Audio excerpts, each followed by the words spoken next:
बोलिए देवादिदेव 1008 पार्श्वनाथ भगवान की जय जय जय। श्रवण संस्कृति के उन्नायक प्रातः स्मरणीय आचार्य भगवंत विद्यासागर जी महामुनि राज की जय जय जय। गुणायतन प्रणेता शंका समाधान व भावना योग प्रवर्तक प्रखर वक्ता पूज्य मुनिवर श्री प्रमाण सागर जी महाराज की जय जय जय। मुनिवर श्री अरहय सागर जी महाराज की जय जय जय। प्रिय बंधुओं, तीर्थराज सम्मेद शिखर की तलहटी गुणायतन परिसर में आयोजित देश के सर्वाधिक लोकप्रिय कार्यक्रम शंका समाधान में यहाँ उपस्थित एवं देश विदेश से जुड़े हुए उन सभी श्रद्धालुओं का जो कि पारस चैनल इस कार्यक्रम का सीधा प्रसारण देख सुन व आनंद ले रहे हैं, उन सभी का मैं अभिनंदन करता हूं गुणायतन परिवार की ओर से, सेवायतन परिवार की ओर से। एवं यह कार्यक्रम प्रारंभ हो उसके पूर्व पूज्य श्री के चरणों में कोटिसा वंदन करते हुए अपन नमोस्तु निवेदित करते हैं। भो स्वामी नमोस्तु नमोस्तु नमोस्तु। बंधुओं, हमें बड़ी प्रसन्नता है, लोग लगातार गुणायतन को संबल देने के लिए अपना अर्थ सहयोग दे रहे हैं। बंधुओं, विश्व की अनमोल कृति का यहाँ जो सृजन हो रहा है, पूज्य आचार्य भगवंत के आशीर्वाद और पूज्य मुनिवर श्री प्रमाण सागर जी महाराज की प्रज्ञा छेनी से तरासा गया वह गुणायतन जो यहाँ पर निर्माण होगा, जिसको बंधुओं युगों युगों तक लोग नहीं भूल पाएंगे, ऐसे एक आयतन का जो यहाँ निर्माण हो रहा है, उस आयतन में आप सभी लोग जुड़ते जा रहे हैं जिसका नाम है गुणायतन। तो बंधुओं, हमें बड़ी प्रसन्नता है आज हमारे आवाहन पर लोगों ने इससे जुड़ने का जो भाव बनाया है। हमारे बीच में जिन्होंने यह स्वीकृतियां दी हैं, स्वर्गीय कैलाश चंद्र जैन की स्मृति में श्रीमती मंजू जी जैन, नितिन जी जैन, सौरभ जी जैन न्यू दिल्ली से ये निर्माण निधि के रूप में जुड़े हैं। बंधु वही निर्माण निधि के रूप में जुड़ने वाले हैं श्री महावीर चंद पुष्पा जैन कटक से, वहीं रमेश चंद जी गोयल जी चंद्रकला गोयल अशोकनगर से, श्रीमती दीपा जैन ऋषि जैन देहरादून से, राजेश कुमार जी सेठी दीमापुर से, वहीं विकास जी श्रीमती बिंदु जैन इंदौर से, निमिष जी जैन प्राची जैन बड़ौद से। बंधुओं, लगातार लोग जुड़ रहे हैं। वहीं आज जो निर्वाण निधि से, निर्वाण मित्र से सूत्रधार के रूप में आए हैं बंधुओं, ऐसे श्रीमती मालती चौधरी, धर्मपत्नी स्वर्गीय मुलायम चंद जी चौधरी, डॉक्टर राजीव जी चौधरी, श्रीमती हेमलता जी, रजनीश जी, नीना जी, अनिल जी, रश्मि जी जैन, सागर निवासी, इंदौर प्रवासी, हम इनका बहुत बहुत धन्यवाद देते हैं। बंधुओं, लगातार लोग जुड़ रहे हैं, उनको बहुत बहुत धन्यवाद। अपन प्रथम प्रश्न के लिए, जैसे कि आपको बंधुओं पहले ही सूचित किया जा चुका है कि यहाँ पर डायरेक्ट प्रश्न नहीं पूछे जा रहे हैं, आप अपने प्रश्नों को ऑनलाइन यहाँ पर भेजिए, वो भी हिंदी में भेजें तो आपका नंबर यहाँ पर आएगा। बंधुओं, जब तक कि सरकार की कोई गाइडलाइन नहीं मिलती तब तक के लिए हम यहाँ पर सिर्फ ऑनलाइन प्रश्न ही ले रहे हैं। तो बंधुओं, आपसे निवेदन है कि आप अपने प्रश्नों को प्रामाणिक ऐप के माध्यम से अपने प्रश्नों को हम तक भेजें। चलते हैं प्रथम प्रश्न के लिए, पूज्य श्री के चरणों में वंदन करते निवेदन कर रहे हैं कि भो स्वामी विपिन जैन बुढ़ाना मुजफ्फरनगर से नमोस्तु निवेदित करते हैं, कह रहे हैं महाराज श्री दोनों मुनिराजों के चरणों में कोटिसा है नमोस्तु नमोस्तु नमोस्तु। महाराज श्री, प्रायः यह कहा जाता है कि पाप व पुण्य का फल किसने देखा है, यह तो अगले भाव में मिलता है, मिलता भी होगा या नहीं, इसीलिए मनुष्य पाप करने से नहीं डरता, इस पाप पुण्य का फल वर्तमान में क्यों नहीं मिलता, कृपया शंका का समाधान करें। ये कहना कि पाप और पुण्य का फल किसने देखा, मिलता भी है या नहीं, मेरी समझ में सही नहीं। पाप और पुण्य का फल तत्काल मिलता है, इसमें कोई संशय नहीं, बशर्ते आप उसे महसूस करना चाहें। मैं एक सवाल करता हूँ, कोई आदमी किसी का जेब काटे पैसा चुराए, उसके मन में खटका कितनी देर बाद आएगा? तुरंत आएगा कि नहीं आएगा? क्यों? ये मन में खटका क्यों हुआ? चोरी की, ये चोरी पाप है ना, तो पाप करने से मन में खटका है कहीं मैं पकड़ा न जाऊं, ये किसका फल है? तो तत्काल मिला कि नहीं मिला? और किसी व्यक्ति ने किसी भूखे को रोटी खिलाया, किसी पीड़ित की सेवा की, मन में प्रसन्नता आएगी कि नहीं आएगी? कितनी देर बाद आएगी? तत्क्षण आएगी। ये किसका फल है? पुण्य का फल है। तो पाप और पुण्य का फल तत्काल भी मिलता है, बल्कि तत्काल ही मिलता है। एक ये प्रत्यक्ष फल है, पाप का फल संताप है और पुण्य का फल संतुष्टि। हाँ, लेकिन इस फल के साथ भी और फल मिलता है जो हमें कालांतर में मिलता है, वो उसका पारंपरिक फल है, दुख दारिद्र्य और सुख समृद्धि। पुण्य सुख समृद्धि देता है और पाप दुख दारिद्र्य देता है, ये परंपरागत। लेकिन बात सीधी है, जिसका प्रत्यक्ष फल मिलता है उसका परोक्ष फल भी मिलेगा, जिसका तात्कालिक फल मिलता है उसका आमुत्रिक फल भी मिलेगा। ये निश्चित रूप से मिलता है, इसमें सोचने की बात नहीं है। हम उसे माने या न माने, आज जो कुछ हमारे जीवन में घट रहा है वो हमारे पुण्य और पाप के परिणाम स्वरूप ही है। थोड़ा सा अपने जीवन में झांक कर देखो, अभी पुण्य पाप का एहसास होने लगेगा। हम आज अपने जीवन को देखें और अपने साथ सड़क चलते अन्य अनेक लोगों को देखें। अपने आप को देखोगे तो पाओगे कि हम अच्छा शरीर है, अच्छी बुद्धि, अच्छा परिवार, अच्छे संस्कार है, धन संपन्नता है, सब चीज़ें मेरे साथ अनुकूल है। सड़क चलते बहुत से ऐसे लोग मिलेंगे जो जन्म से अनाथ है, आखिर क्यों? सड़क चलते बहुत से ऐसे लोग मिलेंगे जो बड़े दीन हैं, भिखारी हैं, आखिर ऐसा क्यों? सड़क चलते तुम्हें बहुत से ऐसे लोग भी नजर आएंगे जिनके पास 2 वक्त की रोटी की व्यवस्था नहीं है, आखिर ऐसा क्यों?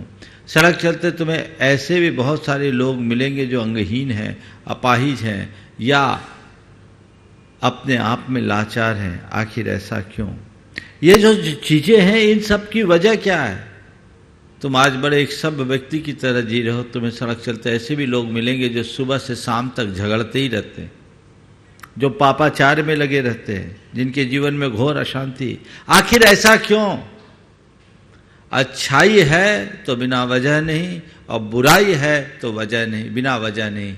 इन सब के पीछे कारण है, और वही कारण कभी पुण्य के रूप में है, कभी पाप के रूप में है। इसलिए पुण्य पाप के रहस्य को समझना चाहिए। कुरल काव्य में बहुत अच्छी बात लिखी है, अरे तुम उन कहारों को देखो जो किसी को ढो रहा है, और उसे देखो जो उस पर सवार है, समझ लो धर्म का महत्व क्या है। तो ये चीज़ें हैं, हर व्यक्ति अपने, हर प्राणी अपने अपने पुण्य पाप के अनुरूप अपना जीवन भोगता है, इसी जीवन में भी और कालांतर में भी। महाराज श्री सतीश जी जैन पाटन कटनी से नमोस्तु निवेदित करते हुए कह रहे हैं कि मुनिश्री के चरणों में कोटि शाह नमोस्तु। आपके परम शिष्य सन्मुख है और मयूख बारंबार नमोस्तु। मुनिश्री जी, भूल क्या है? हम स्वयं की भूल को कैसे कबूल करें? अन्य की भूल को कैसे क्षमा करें? और हो चुकी भूल का प्रायश्चित कैसे करें? पुनः भूल ना हो उसका संकल्प कैसे करें? और कभी भूल कर भी भूल ना हो इसकी सावधानी कैसे रखें? बहुत अच्छी बात है, भूल पर बहुत अच्छा सवाल है। मैंने एक प्रवचन भी पूरा का पूरा भूल पर दिया था जब हम सम्मेद शिखर जी में आए थे, और अकार आदि वर्णों पर प्रवचन था। आज आपने पूछा है, 5 प्रश्न पूछे, भूल क्या है ना? जी हाँ, पूरा एक एक करके दोहराओ। भूल क्या है? हाँ। स्वयं की भूल को कैसे कबूल करें? हाँ। अन्य की भूल को कैसे क्षमा करें? हाँ। और हो चुकी भूल का प्रायश्चित कैसे करें? और पुनः भूल ना हो उसका संकल्प कैसे करें? और कभी भूल करके भी भूल ना हो इसकी सावधानी कैसे रखें? चलिए मैं क्रम से 5 प्रश्नों का उत्तर देता हूँ। भूल क्या है? भूल एक प्रकार की विस्मृति है। कोई बात का स्मृति से दूर हो जाना भूल है, एक अर्थ भूल का यह है। भूल का दूसरा अर्थ है गलती। भूल का तीसरा अर्थ है भ्रम। भूल का चौथा अर्थ है मोह। ये चारों स्थितियां भूल के अर्थ में हैं। विस्मृतियां कई तरह की होती है। मैं समझता हूँ सामान्य रीति से किसी बात को भूल जाने में कोई बड़ी बात नहीं है। कोई चीज़ हमें याद नहीं रही, हम भूल गए, तो वापस उसको कोई याद दिला सकता है, या उससे थोड़ा बहुत कुछ नुकसान भी हो तो बहुत बड़ा नुकसान नहीं है, उसकी पूर्ति हो सकती है। लेकिन विस्मृति जब अध्यात्म के क्षेत्र में होती है, जो आत्म विस्मृति कहलाती है, जो मोहरूप होती है, वो बहुत भयानक भूल है। और इस भूल से तो हर संसारी प्राणी भरा हुआ है। हर व्यक्ति आत्म विस्मृति में जी रहा है। वो अपने आप को भूला हुआ है, उसे अपने आप की पहचान नहीं, उसे अपने आप की सुध नहीं, अपने आप की बुध नहीं, उसे ये पता नहीं मैं कौन हूँ, मेरा क्या है, मैं क्या कर रहा हूँ, मुझे क्या करना चाहिए। ये आत्म विस्मृति जब तक बनी रहेगी जीवन आगे नहीं बढ़ेगा। और कैसी भूल होती है, कभी कभी तो बड़ी हास्यास्पद स्थिति बन जाती है कि ये भूल क्या है। मैं एक उदाहरण देना चाहता हूँ। दो जुड़वा भाई थे, एक थोड़ा शांत था, दूसरा बड़ा शरारती। एक दिन जो शांत था वो बड़ा खुश दिख रहा था। बोले क्यों भाई, आज तुम इतने खुश क्यों दिख रहे हो? बोले क्या बताऊं, आज हिसाब पूरा हो गया, आज हिसाब पूरा हो गया। बोला क्या हिसाब पूरा हो गया? बोले क्या बताओ, हम दोनों जुड़वा भाई, ऊधम वो करता, शरारत वो करता, पिटाई मेरी होती, फंसता मैं था। बोले फिर आज इतने खुश क्यों रहे? बोले आज तो हिसाब चुकता हो गया इसलिए खुश हो। बोले हुआ क्या? बोले क्या बताऊं, मरा मैं, दफनाया उसे गया। मरा मैं, दफनाया उसे गया। ये एक भूल का रूप है। तो ये भूल आत्म विस्मृति रूप भूल, भूल भ्रम रूप भूल, भूल मोह रूप भूल, जो हमें जीवन में अटका देती है। संसार का हर प्राणी भूला हुआ है। इस अर्थ में एक तो भूल की बात हुई। अपने द्वारा की गई भूल को कबूल कैसे करें, ये दूसरा सवाल था। भूल को कबूल करना, तो भूल को स्वीकारना और भूल को सुधारना, ये दोनों हमारा ध्यान होना चाहिए कि कदाचित हमसे कोई भूल हो जाए तो उसका एहसास करने में संकोच नहीं करना चाहिए। और जिस व्यक्ति के अंदर अहम नहीं होता वो अपने भूल को स्वीकारने में कभी चूकता नहीं। यहाँ इस भूल का अर्थ अपने द्वारा की गई गलती से कोई भूल हो जाए, भूलवश ऐसा कुछ हो जाए, चूक जाए, तो उसे स्वीकार लेना चाहिए। लेकिन मनुष्य का अहंकार उसे स्वीकारने नहीं देता। कोई भूल हो गई तो अपनी भूल को भी सही साबित करने की कोशिश करता है। हमने ऐसा किया नहीं, तो अपने ईगो को कम करें और भूल को कबूल करने में कभी संकोच नहीं करें, क्योंकि मनुष्य जब तक भूल को स्वीकारता नहीं तब तक भूल को सुधारता नहीं। अपनी भूल सुधारना है तो पहले भूल को स्वीकार करो। आप जितना स्वीकार करेंगे उतना सुधार होगा। आगे बढ़ना चाहिए। हर मनुष्य के साथ भूल होता है। भूल होना और भूल पर भूल करते जाना, इसमें बड़ा अंतर है। कोई बात भूल गए चलेगा, लेकिन बार बार भूल भूल भूल भूल करते रहेंगे तो इस संसार में झूलते रहेंगे, अपना कुछ नहीं कर पाएंगे। तो क्या बोला, अपने ईगो को कम करिए, अपने भूल को कबूल करने में कभी संकोच मत कीजिए। हो गए भूल, और आजकल एक बड़ा शब्द चल पड़ा है, कुछ भी होता कह दो सॉरी। सॉरी में बचाव है ना। तो सॉरी क्या है? अपनी कमी को स्वीकार करना। और जो मनुष्य अपने कमी को स्वीकारता है वही अपने जीवन को सुधारता है। तो जब भी हो, जैसे भी हो, अपनी कमी को स्वीकारने में कभी पीछे न रहें। कमी को स्वीकारने के लिए सतत सचेष्ट रहने की कोशिश करें। तीसरी बात, दूसरे के भूल को क्षमा कैसे करें? तो समझ लीजिए, भूल तो स्वाभाविक प्रवृत्ति है। हम भी तो कई बार भूले हैं। जैसे हम न चाहते हुए भी कई भूल कर जाते हैं। तो जैसे मेरे साथ हुआ, हो सकता है सामने वाले के साथ हुआ होगा। एक बार भूल कर दिया, कोई बात नहीं, हम उसके भूल को भूल जाएं, अपने हृदय को विशाल बनाएं और सामने वाले की जगह स्वयं को खड़ा करके देखना शुरू कर दे। आपको उसकी भूल लगेगी नहीं, अपितु उस भूल वाले भरे व्यक्ति के प्रति भी क्षमा का भाव होगा, सहिष्णुता का भाव होगा। और चौथा प्रश्न था, हो चुकी भूल की प्रायश्चित। हो चुकी भूल की प्रायश्चित कैसे करें? पहले तो अपने भूल का एहसास करें, और अपने भूल का एहसास करने के बाद मन में दिल संकल्प ले कि दोबारा ऐसी कोई भूल नहीं करेंगे। छोटी मोटी भूल हो तो भगवान के समक्ष उनकी निंदा करिए और दोबारा न करने का संकल्प ले। और कोई बड़ी भूल हो जाए तो गुरुजनों के चरणों में जाकर उसका प्रायश्चित करे। और पांचवा सवाल था, भूल कर भी भूल न हो, भूल करके भी भूल न हो, उसके लिए क्या करे? सदैव अपनी आत्मस्मृति को बनाए रखो। जो अपनी आत्मा में जागरूक रहता है उसके जीवन में कभी भूल नहीं होती। महाराज श्री सिमी जैन खुरई से नमोस्तु निवेदित करती हुई कह रहे हैं कि गुरुवर कहते हैं कि मन की बात कहने से फैसले हो जाते हैं और मन में रखने से फासले, लेकिन आज के इस समय में अगर हम मन की बात कहते हैं तो फासले जल्दी हो जाते हैं, तो हम अपने जीवन में ऐसा कैसा करें? देखिए, वाक्य बहुत अच्छा, मन की बात कहने से फैसले और मन में बात रखने से फासले होते हैं। सवाल का दूसरा पहलू उन्होंने रखा है कि मन में बात रखने से आजकल ज़्यादा फासले होते हैं, मन की बात कर देने से आजकल फासले ज़्यादा होते हैं। तो ऐसी स्थिति में हम क्या करें? देखिए, ये जो वाक्य है, मन की बात कहने से फैसले होते हैं और मन में बात रखने से फासले, इसे थोड़ा व्यापक संदर्भ में समझिए। मन की बात कहने और मन में बात रखने, अगर हमारा आपस में किसी के साथ कोई बातचीत चल रही है और तब जब कोई निर्णायक बात करनी है, लेकिन हम अपनी बात मन में रखें, अंदर ही अंदर घुटते रहे, तो फासला होगा, दूरी होगी, क्योंकि हम किसी नतीजे पर नहीं पहुंच पाएंगे या जो भी चर्चा होगी वो हमें संतुष्ट नहीं कर पाएगी। लेकिन वहाँ हमने अपना पक्ष रखा, सामने वाले का पक्ष सुना और संतुष्ट होकर के समन्वय दृष्टि से दोनों ने हमने कोई सामूहिक निर्णय ली, तो ये हमारे फैसले का आधार होता है, वहाँ फैसला हो गया।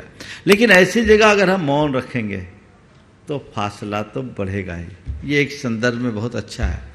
लेकिन अगर मेरे मन में किसी के प्रति दुर्भावना है और उसे प्रकट कर दे तो आगे ही तो लगेगी, तो फासला बढ़ेगा।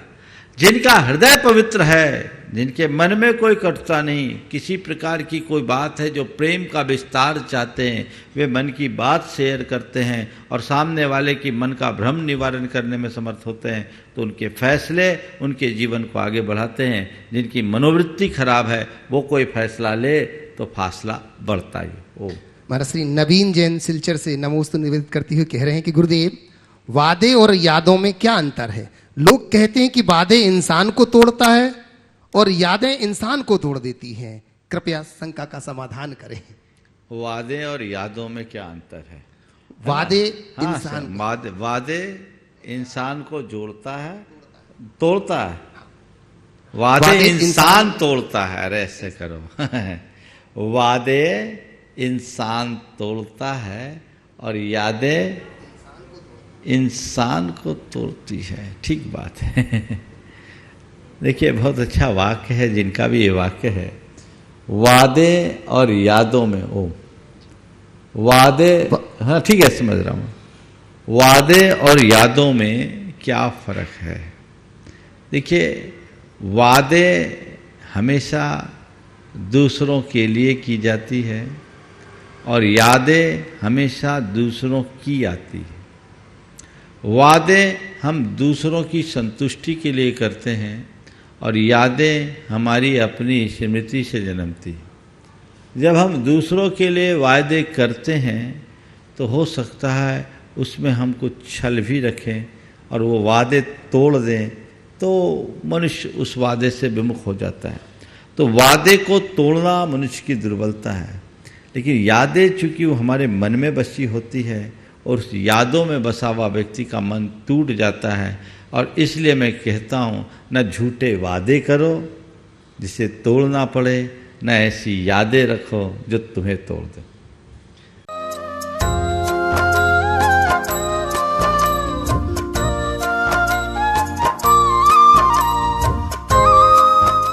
सुशीला जी पाटनी किशनगढ़ से नमोस्तु निवेदित करते कह रहे हैं आर के मार्बल से, महाराज श्री, सम्यक दर्शन की बड़ी चर्चा होती है। हम समझना चाहते हैं कि यह क्या है और निश्चय और व्यवहार सम्यक दर्शन में क्या अंतर है? हम गृहस्थों को कौन सा सम्यक दर्शन होता है? कृपया समाधान करें। सम्यक दर्शन क्या है? हम गृहस्थों का इससे क्या संबंध है? निश्चय और व्यवहार सम्यक दर्शन में इसका क्या संबंध है? क्या अंतर है? क्या अंतर है? और गृहस्थों को कौन सा सम्यक दर्शन होता है? देखिए, सम्यक दर्शन जैन परंपरा का एक बड़ा विशेष शब्द है। अगर इसे बोल चाल की भाषा में मैं कहूँ तो सम्यक दर्शन का अर्थ है सही दृष्टि, सच्ची श्रद्धा। हमारे जीवन में सही समझ होनी चाहिए, सही श्रद्धा होनी चाहिए, चीज़ों को देखने का सही तरीका होना चाहिए। जो वस्तु जैसी है उसे उसी रूप में देखना सम्यक दर्शन है, और उसे उससे भिन्न रूप में देखना मिथ्यात्व है। तो चीजें वो नहीं जो हमें दिखती है। सम्यक दर्शन का मतलब है चीजों को वैसे देखो जैसी वो है। जैसे पानी में लकड़ी के टुकड़े को डाल दें, लकड़ी का टुकड़ा हमें तिरछा दिखाई पड़ेगा।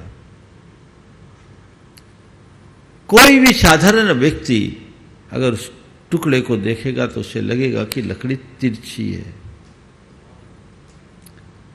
लेकिन जो समझदार है, जो इस सिद्धांत को जानता है कि ये प्रकाश के परावर्तन का परिणाम है, वो कहेगा लकड़ी तिरछी दिख रही है। ओम, ये लकड़ी तिरछी दिख रही है, तिरछी है नहीं। तिरछी दिख रही है, तिरछी है नहीं। मतलब लकड़ी तिरछी दिख रही है, तिरछी नहीं है, क्योंकि प्रकाश की किरणें जब एक माध्यम से को छोड़कर दूसरे माध्यम का एक माध्यम को छोड़कर के दूसरे माध्यम का आश्रय लेती है तो तिरछी पड़ती, इसलिए तिरछी दिख रही। जो इस सिद्धांत को जानता है वो कहेगा लकड़ी तिरछी दिख रही है पर लकड़ी सीधी है। जो नहीं जानता वो कहेगा अरे लकड़ी तो तिरछी हो गई, पानी में कोई जादू है जो लकड़ी को तिरछी कर देती है, बाहर निकालो तो सीधी, अंदर डालो तो तिरछी। बस सम्यक दर्शन को यदि व्यवहारिक रूप में मैं कहूँ तो ऐसा कहा जा सकता है कि पानी में पड़ी लकड़ी को भी सीधी देखने की दृष्टि का नाम ही सम्यक दर्शन है, और वही सही दृष्टि है। वस्तु के वास्तविक स्वरूप को दिखाने वाली दृष्टि का नाम सम्यक दर्शन है। जो देह में भी देहातीत आत्मा का बोध करे उसका नाम सम्यक दर्शन है। जो शरीर से भिन्न आत्मा का श्रद्धांत रखे उसका नाम सम्यक दर्शन है। जिसके अंदर भेद विज्ञान हो उसका नाम सम्यक दर्शन है। जो कि किसी कर्तव्य और अकर्तव्य की पहचान हो उसका नाम सम्यक दर्शन है। जिसे हे और उपादेय का ज्ञान हो उसका नाम सम्यक दर्शन है। जिसे अपने और पराये का भान हो उसका नाम सम्यक दर्शन है। तो ये सम्यक दर्शन सीधे आत्मा से जुड़ा हुआ एक परिणाम है। ये दृष्टि जब तक विकसित नहीं होती तब तक सच्चे अर्थों में हमारे धर्म की शुरुआत भी नहीं होती। अपने धर्म की शुरुआत करना है तो सबसे पहले तुम्हें ये जानना जरूरी कि तुम हो कौन। ये सम्यक दर्शन से होता है। तो ये सम्यक दर्शन की व्याख्या शास्त्रों में बहुत अलग अलग तरीके से की गई है। यदि मैं उनकी पूरी व्याख्या करूं तो पूरा समय उसी में चला जाएगा, इसलिए मैं उसकी बात नहीं करूंगा। पर हाँ, आगम में सम्यक दर्शन की बहुत विस्तृत व्याख्या है। इस सम्यक दर्शन के दो भेद निश्चय और व्यवहार सम्यक दर्शन के रूप में कहे गए। जब स्वाध्याय लोग करते हैं उनके बीच इनको लेकर के बड़ी चर्चाएं होती है। ये बात सही है कि सम्यक दर्शन के बिना हमारा मोक्ष मार्ग पुष्ट नहीं होता।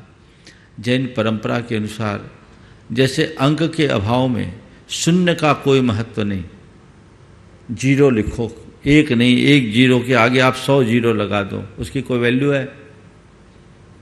लेकिन जीरो के आगे कोई नंबर लगा दो तो उसका वैल्यू है।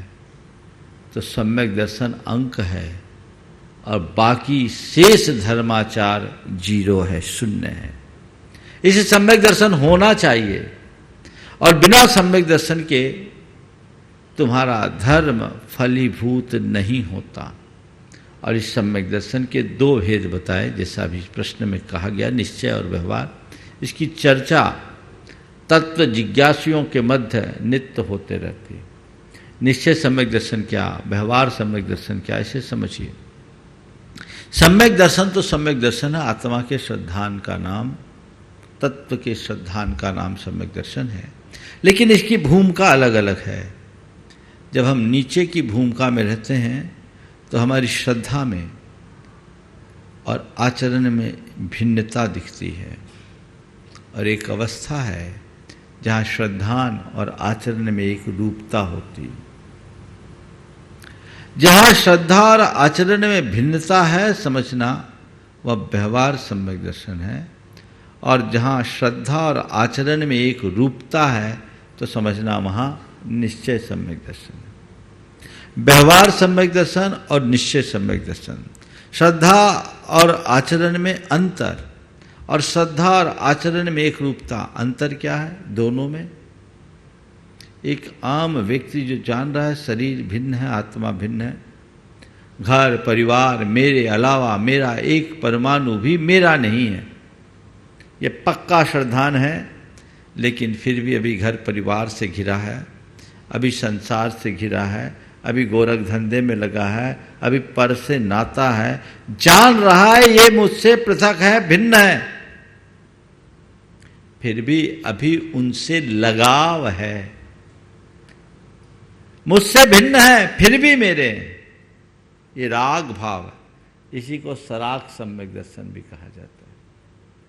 लेकिन निश्चय की बात जब आती है वो ध्यान की परिणति है, जहां जैसी श्रद्धा वैसी अनुभूति। जब पर मेरा है ही नहीं, एक परमाणु भी मेरा नहीं, तो उधर देखना क्या, बस अहमिको खल शुद्ध हो। जैसा श्रद्धान वैसी ही अनुभूति, वैसा ही आचरण, ये निश्चय का नाम है। उदाहरण के लिए मैं आपसे कहूं, हर सिगरेट पर लिखा रहता है इंजीरियस फॉर हेल्थ, सिगरेट में जहर है, लिखा रहता है कि नहीं लिखा रहता? फिर भी लोग जहर पीते हैं, छोड़ नहीं पाते। उसे पता है ये जहर है, पर कहेगा भैया क्या करूं, मानता हूं जहर है पर छूटती नहीं है।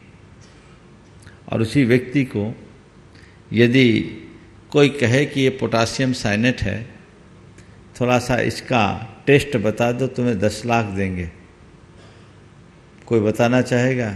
नहीं। क्यों? मालूम है जहर है। टेस्ट बताने की बात तो दूर है, जवान पर रखते ही प्राण चले जाएंगे, हमें ऐसा काम नहीं करना, ये तो प्राण घातक जहर है। वो सपने में भी उसे स्वीकार करने के लिए तैयार नहीं होगा। अंतर क्या निकला? सिगरेट में भी जहर का श्रद्धान और साइनाइड में भी जहर का श्रद्धान। जब तुम्हारी श्रद्धा सिगरेट जैसी है तो व्यवहार सम्यक दर्शन है, और जब तुम्हारी श्रद्धा साइनाइड जैसी है तो वही निश्चय सम्यक दर्शन है, जो बीतरागी मुनियों को होता है, गृहस्थों को नहीं, वो ध्यानात्मक परिणति। महाराज श्रीमती माया नरेंद्र जी, लल्ला परिवार नागपुर, नितिन जी मोदी कोषाध्यक्ष मालथौन से नमोस्तु निवेदित करते हुए कह रहे हैं कि निवृत्ति में निष्क्रियता है या सृजनशीलता, कृपया समाधान कीजिएगा। निवृत्ति में निष्क्रियता है या सृजनशीलता? देखिए समझिए, सबसे पहले निवृत्ति को पहचाने। यथार्थ में निवृत्ति है क्या? हाथ पर हाथ धर करके बैठ जाने का नाम निवृत्ति नहीं है। सबसे मुंह मोड़ लेने का नाम निवृत्ति नहीं है। निवृत्ति का असल अर्थ अपने आप में सिमट के रहने का है, प्रवृत्ति से ऊपर उठ जाने का नाम है।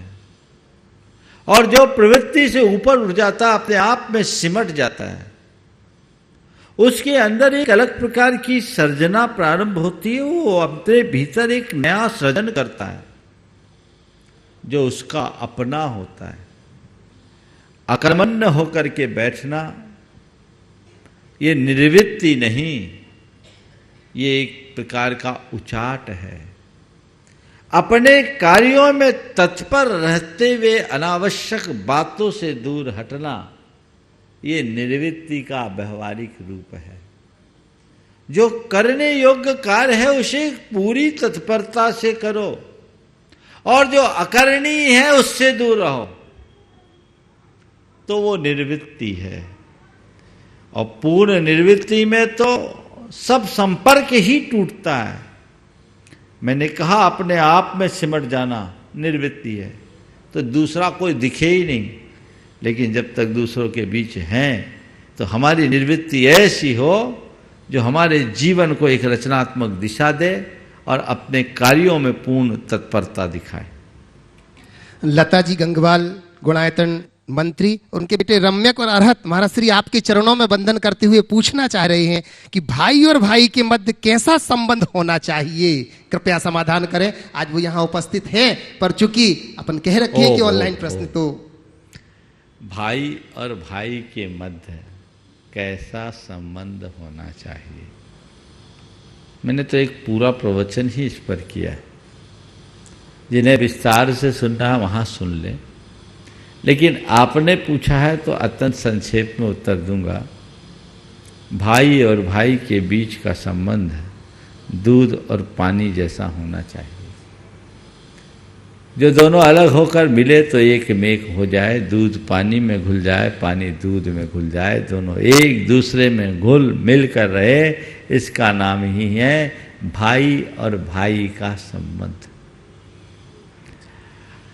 आजकल लोग भाई और भाई के साथ का जो संबंध है उसे केवल रक्त संबंध तक सीमित रखते हैं, जबकि सच्चे अर्थों में भाई और भाई का संबंध केवल खून का संबंध नहीं है, नितांत भावनात्मक लगाव होना ही उनके संबंध को चरितार्थ करता है। जैसे राम लक्ष्मण भरत शत्रुघ्न, वो संबंध था, वैसा संबंध आज भी होना चाहिए। लेकिन ये तभी संभव है जब व्यक्ति स्वार्थ परता और अन्य प्रकार की क्षुद्र बातों से दूर हो, एक दूसरे के लिए सहयोग के लिए हमेशा तत्पर रहे, एक दूसरे के लिए उत्कृष्ट त्याग करने की भावना जिनके अंदर हो, वही भाई भाई जैसा होता है। जो एक दूसरे का सहयोगी हो, एक दूसरे के प्रति सद्भाव रखे, एक दूसरे का आदर करे और एक दूसरे के लिए अच्छी प्रेरणा भी दे, वो भाई भाई जैसा होता है। मैं आपको एक ऐसे भाई से परिचय कराऊंगा, दो भाइयों का एक परिवार। क्या संबंध होना चाहिए भाई और भाई के बीच का, मैं समझता हूँ मैंने प्रवचनों में भी कई बार इसका उल्लेख किया है। आज एक लंबे समय के बाद इसका प्रसंग आया तो मैं वो सुनाना चाहता हूँ। भाई भाई कैसा होना, दो भाई, दोनों भाई अलग अलग शहरों में वर्षों से अलग अलग कारोबार कर रहे थे, अपना अपना काम और सब कुछ अपने तरीके से चल रहा था। अचानक बड़े भाई को मालूम पड़ा कि छोटे भाई ने कुछ बड़ा नुकसान कर लिया है, बाजार में देनदारियां हैं और वो परेशानी में है। शेयर्स में और वायदा बाजार में उसने बड़ा नुकसान कर लिया था। लोगों के माध्यम से बड़े भाई को मालूम पड़ा कि छोटे भाई के ऊपर बहुत बड़ी लायबिलिटी आ गई है, वो देने की स्थिति में नहीं है और बाजार में उनकी स्थिति खराब हो गई। बड़े भाई की धर्मपत्नी को जैसे पता लगा, धर्मपत्नी ने अपने पति से कहा, आज भाई पर कष्ट है, हम लोग समर्थ हैं, हमें वहाँ जाकर उनकी मदद करनी चाहिए। और जब पत्नी ने कहा तो पति के मन में तो ये भाव था ही, बोले चलो हम लोग उनको समझते हैं क्या है क्या नहीं है। बगैर सूचना के सीधे उसके घर गए दोनों पति पत्नी। अपने घर में भाई और भाभी को आया देखकर उसे हर्ष भी हुआ और आश्चर्य भी कि अचानक कैसे आ गए, लेकिन मन में एक भय भी हुआ कि अब भैया को सब वास्तविकता पता लग जाएगी तो उन्हें क्या मुंह दिखाएंगे। भाई ने उसके सारे भावों को समझते हुए कहा कि भाई तुझे किसी भी प्रकार का संकोच या डरने की बात नहीं है, मैं तेरे पास आया हूँ, तेरी हालत मुझे पता है, मैं स्थितियों को जान गया हूँ, अब तुझे बस उसी के निवारण के लिए आया हूँ, तुझसे केवल एक ही बात कहना है, जो है सब सच बता। सारी देनदारियाँ एक बहुत मोटी रकम थी, उसने लिखा। फिर उसने बोला आप बता इसके अलावा और कुछ तो नहीं है, एक बार और याद कर। उसने फिर एक दो बताया, बोले देख एक भी छिपा नहीं होना चाहिए, जो है सो बता। भाई के आग्रह पर उसने सारी देनदारियां दे दी। लिख दी। उसके बाद कहा देख ये बहुत बड़ी देनदारी है और ये तुझे पता है तेरे जीवन भर की कमाई तो गई ही, एक बहुत बड़ी लायबिलिटी तेरे साथ खड़ी है, पर चिंता करने की बात नहीं है। अब तक जो हुआ सो हुआ, इसकी तुम चिंता मत करो, लेकिन आगे नहीं होना चाहिए इसका संकल्प लो। ये जो हुआ इसकी भरपाई तो मैं करूँगा, पर आगे होगा तो फिर मैं तुम्हारे साथ कभी खड़ा नहीं होऊंगा। भाई के चरणों में गिर गया, भैया मैंने सच सच बता दिया, मुझसे ये गलती हो गई और इस गलती को छिपाने के पीछे मैंने कई और गलतियां की, इसकी टोपी उसके सिर करके अब मैं संकल्पित हूं कि आगे ऐसा नहीं करूंगा। पति पत्नी दोनों कपल साथ में थे, दोनों की आंखों से आंसू। उसके बाद भाई ने वो पूरी लिस्ट ली। लिस्ट लेने के बाद सारे संबंधितों को बुलाया और ये सारी चीज़ें बताकर कहा देखिए ये जितनी भी आपकी लायबिलिटी है इसकी पूर्ति मैं करूंगा और यहाँ से पूरा करके जाऊंगा। आज के बाद आपको भाई से कुछ बोलने की ज़रूरत नहीं है और न ही किसी प्रकार से कोई लेन देन करने की ज़रूरत है। अगर कुछ है तो हमारी जिम्मेदारी नहीं होगी। वो वहाँ कुछ दिन रुककर पूरा हिसाब चुकता किया, फिर वहाँ से गया। आज भाई फिर खड़ा हो गया। उस व्यक्ति ने कहा महाराज हमने करोड़ों कमाया, उसका हमें वो आनंद नहीं आया जो उस समय अपने भाई को संभालने पर आया। बस यही भाई और भाई के संबंध को रेखांकित करने वाली बात है। अगर ऐसी दृष्टि लोगों के हृदय में आ जाए तो जीवन का मजा ही कुछ और हो। प्राप्ति जैन भीलवाड़ा से नमोस्तु निवेदित करती हुई कह रहे हैं कि महाराज श्री, हम बच्चों को बड़े होकर के पढ़ लिख करके IAS IPS बनकर के राष्ट्र की सेवा करनी चाहिए, या डॉक्टर बनकर के मानव सेवा करनी चाहिए, या फिर इंजीनियर बनकर के राष्ट्र निर्माण में सहयोग देना चाहिए, या कि फिर साध्वी बनकर के अपने इस भव और अगले भव का कल्याण करना चाहिए? कृपया समाधान करें। कुछ बनो उससे पहले इंसान बनना चाहिए। एक नेक इंसान बनो, फिर जो बन सको वो बनने की कोशिश करो। महाराज श्री अरविंद जी सेठी हजारीबाग से नमोस्तु निवेदित करती हुए कह रहे हैं कि मूर्ति पूजा से क्या संबंध है? जैन धर्म का मूर्ति पूजा से क्या संबंध है? ऐसा कहा जाता है कि मूर्ति पूजा जैन परंपरा में बाहर से जुड़ी हुई है, आखिर क्या है महाराज श्री? कृपया आप समाधान। देखिए, मूर्ति पूजा के संदर्भ में लोगों में बहुत सारा भ्रम है। मूर्ति पूजा का जैन धर्म से उतना ही पुराना संबंध है जितना कि जैन धर्म और उसकी उत्पत्ति का। जैन धर्म के आदिकाल से ही मूर्ति पूजा है। अपितु मुझसे कहो तो मैं कहूँगा भारत में मूर्ति पूजा का चलन ही जैनों से हुआ। इतिहास में हम जाएं उससे पहले हम मूर्ति पूजा की उपयोगिता पर थोड़ी सी चर्चा कर लें कि हम मूर्ति पूजा क्यों करते हैं और मूर्ति पूजा का जैन धर्म से क्या संबंध है, जो आपका सवाल है, और ये कहाँ से आया, इसकी चर्चा बाद में करूँगा। पहले मूर्ति पूजा हम क्यों करते हैं। मूर्ति पूजा जब हम करते हैं तो हमारे अंदर वो एक प्रेरणा मिलती है।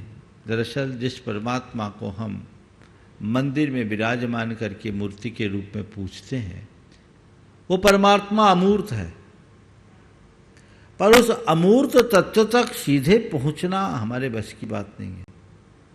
उस अमूर्त को पहचानने के लिए हमें उसका मूर्त आलम्बन लेना पड़ता है और उस मूर्त से अमूर्त प्रेरणा हमें मिलती है। जैसे हम एकदम उदाहरण के लिए देते हैं, अगर किसी व्यक्ति की तस्वीर आपके पास हो तो उस तस्वीर को देखकर उस व्यक्ति की साथ स्मृतियां आपकी जुड़ती कि नहीं जुड़ती? अच्छा लगता है कि नहीं लगता है? हाँ, लगता है।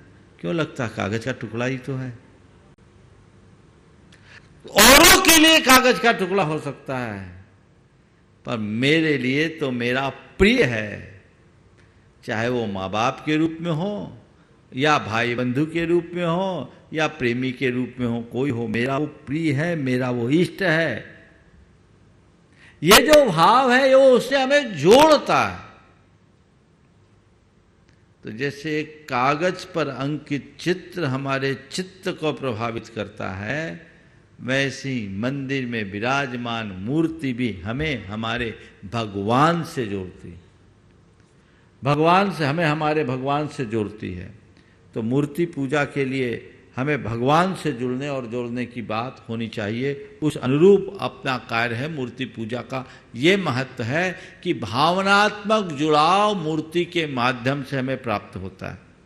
वो भावनात्मक जुड़ाव हमारा बने, ऐसा पुरुषार्थ हमको करना चाहिए। जहाँ तक मूर्ति पूजा के इतिहास का सवाल है, तो मूर्ति पूजा बहुत प्राचीन काल से जैन परंपरा से संबद्ध रही है। अभी मैंने कहा कि भारत में मूर्ति पूजा का प्रचलन जैनों से हुआ तो कोई बुराई नहीं बात कहा जाता।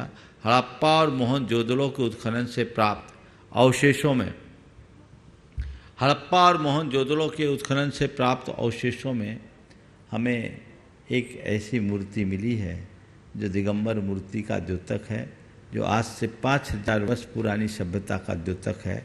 नग्न मानव धड़ मिला, जो ये बताता है कि जैन परंपरा में मूर्ति का क्या संबंध है। उस काल में मूर्ति पूजा अर्चा होती थी। राखलदास बनर्जी एक बहुत बड़े स्थापित इतिहासकार हुए हैं और उनकी कृति है जैन स्थापत्य और कला भारती ज्ञानपीठ से प्रकाशित। उसमें उन्होंने इस बात का उल्लेख किया और लिखा कि भारत में मूर्ति पूजा का प्रचलन जैनियों से हुआ, जैनों ने ही दूसरों को दिया। तो मूर्ति पूजा जैन धर्म में बहुत ही उपयोगी है। हमारे शास्त्रों में प्राचीन काल से इसका उल्लेख मिलता है।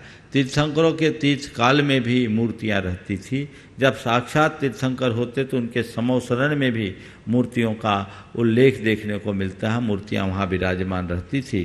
तो ये मूर्ति पूजा बहुत प्राचीन काल से हमारे लिए है और उसकी प्रेरणा भी हमें प्राप्त होती है। महाराज श्री विनय जी जैन लुधियाना से नमोस्तु निवेदित करते हुए कह रहे हैं, कहते हैं कि जहां आसक्ति होती है वहीं उत्पत्ति होती है, ऐसा क्यों? कृपया शंका का समाधान कीजिए। जहां आसक्ति होती है वहीं उत्पत्ति होती, किसकी? प्रश्न का अर्थ कुछ स्पष्ट सा नहीं है, फिर भी मुझे ऐसा लगता है कहीं ऐसा तो नहीं कहना चाह रहे हैं जहाँ आसक्ति होती है वहीं विरक्ति की उत्पत्ति होती।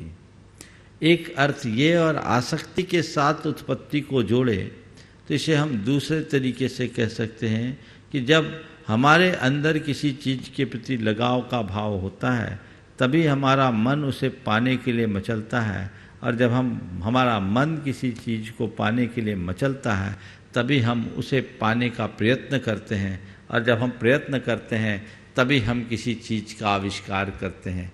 जैसे कहा जाता आवश्यकता आविष्कार की जननी है। शायद इस प्रश्नकार का आशय ये हो कि आसक्ति होती है तो उत्पत्ति होती है। पर मैं इसे थोड़े दूसरे संदर्भ में देता हूँ।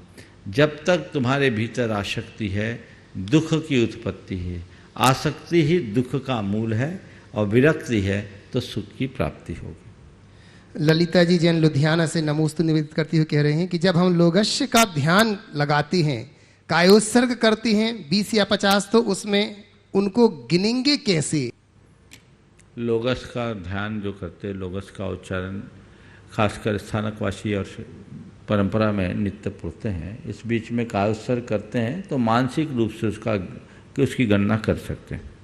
विभांश जैन बेंगलोर से नमोस्तु निवेदित करते हुए कह रहे हैं कि हमें पाठशाला में पढ़ाया गया है 5 इंद्रियों के बारे में। मेरा प्रश्न यह है कि आप कैसे अपनी इंद्रियों पर कंट्रोल कर लेती हैं? क्योंकि मेरे सामने मेरी कोई फेवरेट फ्रूट या टीवी सीरियल आता है तो मैं अपनी जिह्वा और आंखों पर कंट्रोल नहीं कर पाता हूं। महाराज जी कृपया समाधान कीजिए। छोटा सवाल है। देखिए, बहुत अच्छी बात है। इंद्रियों पर कंट्रोल करने के लिए कुछ नहीं करना, अपने विवेक को जागृत रखना। मैं एक सवाल करूंगा, किसी को बहुत अच्छा लड्डू जो देखने में बहुत अच्छा है, उसकी गंध भी बहुत अच्छी है, रंग भी बहुत अच्छा है और जिसका टेस्ट भी बहुत अच्छा है, वो दिया जाए, ऐसा लड्डू कि देखकर मुंह में पानी आ जाए। सामने वाला देना चाह रहा, आपका मन उसे लेने का हो गया और आप लेने के लिए हाथ भी बढ़ा रहे हो, इसी बीच कह दे कि भैया बाकी सब तो ठीक है, पर इस लड्डू में कल जहर की पुड़िया गिर गई थी। क्या करोगे? लड्डू खाना पसंद करोगे? हाथ में आ जाने पर भी लड्डू गिर जाएगा। क्यों? ये जहर है, इसे खाएंगे तो हम मर जाएंगे। ये विवेक कितना भी अच्छा हो लेने नहीं देगा।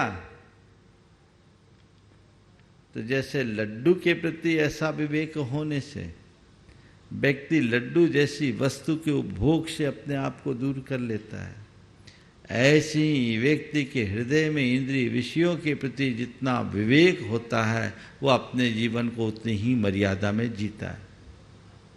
हम लोग अपने विवेक को जागृत रखते हैं, हमें क्या करना है क्या नहीं करना है इसकी हम पूरी समझ रखते हैं, और जो करना है जितना करना है जैसा ही करना है उतने के लिए हम संकल्पित हैं। हमने अपनी एक लाइन खींच रखी है, एक सीमा रेखा बना रखी है, और उस सीमा रेखा से बाहर हम नहीं जाने के लिए संकल्पित हैं।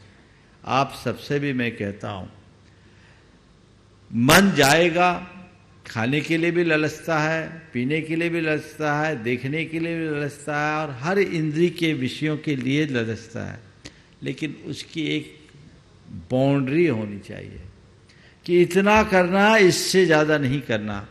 ज्ञान से ही इंद्रियों में संयम लाया जा सकता है। महाराज श्री सुनील जी जैन अजमेरा नमोस्तु निवेदित करते हुए कह रहे हैं कि ईर्षा भाव को कैसे नियंत्रित करें, क्या भावना योग करने से इससे लाभ होगा? कृपया समाधान करें। देखिए, ईर्ष्या भाव हमारी बड़ी कमजोरी है। अनेक बार ईर्ष्या के संदर्भ में हमने चर्चा की, उस पर प्रवचन भी दिया, प्रकाश भी डाला। ईर्ष्या हमारे मन की एक बड़ी दुर्बलता है, एक नकारात्मक आवेग है।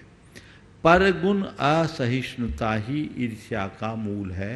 दूसरों की प्रगति को न देख पाना, दूसरों को आगे बढ़ने पर जलना कुड़ना, अपनी अयोग्यता और अपात्रता की अनदेखी करके ये पक्षपात का आरोप लगाना, ये सब ईर्ष्या के लक्षण हैं। इन सब स्थितियों के होने से ईर्ष्या भाव बढ़ता है, और जिस व्यक्ति के हृदय में जितना अधिक ईर्ष्या भाव बढ़ता है उस व्यक्ति की सोच उतनी संकीर्ण होती है। इसे दूसरे रूप में मैं कहूँ तो ये कह सकता हूँ, जिस व्यक्ति की सोच जितनी अधिक छोटी होती है